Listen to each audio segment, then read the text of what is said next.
Welcome back. This is Tom, and this is Tom's Radio Room Show. And I'm going to use this MFJ transceiver pre-selector for an antenna switch right now.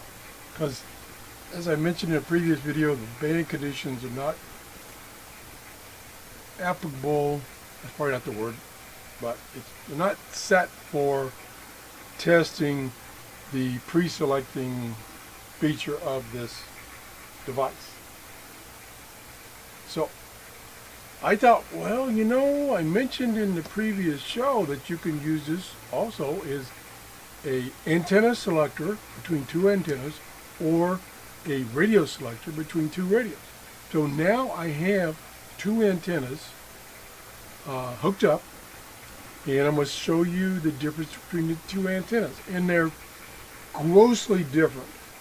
There are different technologies, there are different locations, there's a whole bunch of variables here.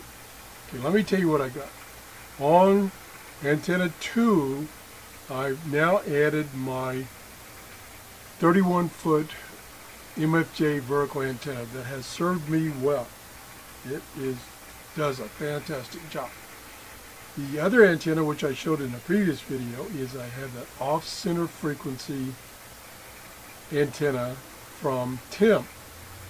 And it's basically what it means, it's the feed point that goes to your coax and goes to your radio is not in the center as it would be in a standard dipole antenna. It's off-center.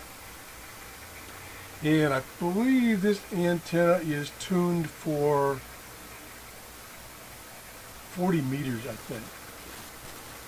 So we're a little bit off from 40 meters. The MFJ will work basically on any frequency, but it's best without a pre-selector. It's best at our antenna tuner. It's best at 40 meters also. So we're just going to try this as a quick test. Like I say, lots of variables, different heights. The OFC is only like 15 feet in the air at the peak and goes down to about 12 feet at one end and 10 feet at the other end. Okay, here we go. So I got WWB. It is 7:50 in the morning. I'm on 10 megahertz using Big Bertha. When we turn her up,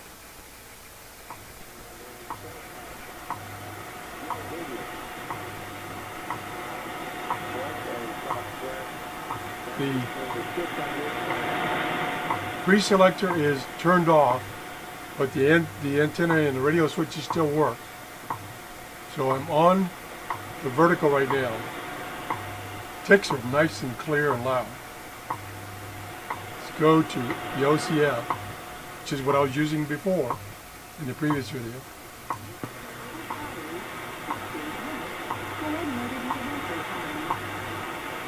At the tone, 12 hours, Okay. 50 minutes.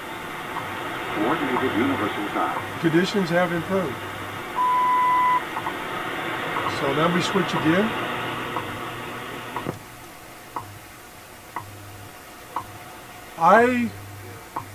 From my perspective, it sounds like the vertical is quieter, but I think the signal level is about the same. Let's go back to the OCF. So you're getting more noise there. That's really quiet. And I don't know if the signal goes up. It sounds like it goes up a little bit, but the noise goes way down. Now, the other thing is, let me turn the volume off. The other thing is, the OCF is pointed. It's a horizontal type antenna. That's the other thing. It's horizontal. The other one is vertical. It's coming in so good I can't talk over it. It's pointed northwest. So the center feed is such that the long leg is pointed northwest, the short leg is pointed southeast. So that's the orientation. So we're also comparing vertical to horizontal antenna. And that vertical is doing a great job. Now, its peak at the end of the wire is up at 31 feet. So that's an advantage. And of course, there are different locations in my yard. Lots of birds.